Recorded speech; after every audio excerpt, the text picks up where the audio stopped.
Good morning, viewer. Happy New Year 2022. Here is a breaking news from UK and India.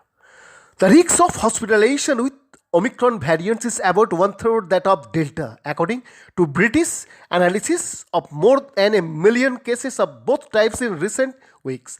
Britain is experiencing a surge in cases driven by the highly transmissible Omicron, with record daily infection levels being reported, while hospital admissions have started to rise. The government has said it believes the new variant is milder than the Delta variant.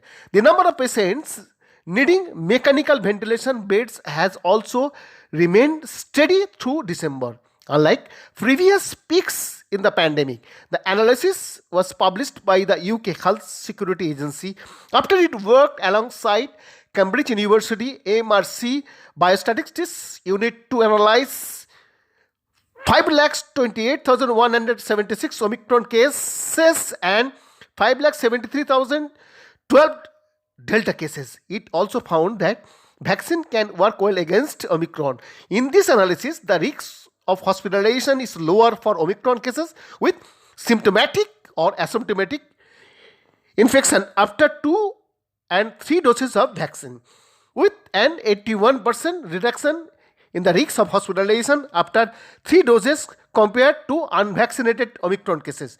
The UKHSA said Susan Hopkins, Chief Medical Advisor at UKHSA, said the analysis was in keeping with other encouraging signs, but said health services could still struggle with such high transmission rates.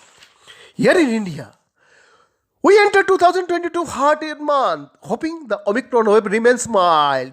Worried it will turn severe, but although we had to dial down the partying a second time in a row, we are in a sweeter spot than on New Year's Day 2021. India now has a bunch of vaccine in its arsenal and is headed towards the 3-dose benchmark of full vaccination, with breakthrough drugs also on their way thanks to the jugalbandi of global science and domestic manufacturing. Second hours lessons learned by the summer of 2021 should hopefully hold governments and political parties in good stead.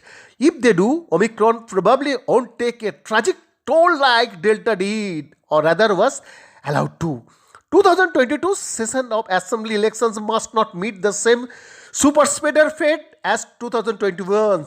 It requires election commission actually enforcing the COVID safety template it had drawn way back for the year 2020 election rallies, with political parties 100% cooperation.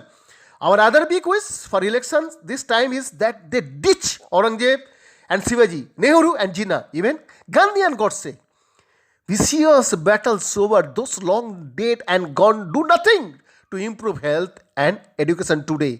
Indeed, they make for dangerous sidetracking. All advances religion and caste make at the polls are at the cost of because the young need jobs, not polarized history lessons.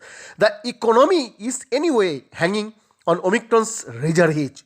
Weak consumption and hardening inflation already demand a tough balancing act from RBI and Government of India. So, keeping the virus in check, the critical to continuing economic recovery, as the floppy-eared Neeraj Chopra, who gave India its first athletics Olympic gold and endless joy in 2021, has said repeatedly, success only follows from consistency.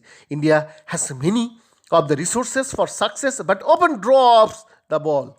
Let this new year be different, proving optimists right for one. Beyond the report for Shakti USA.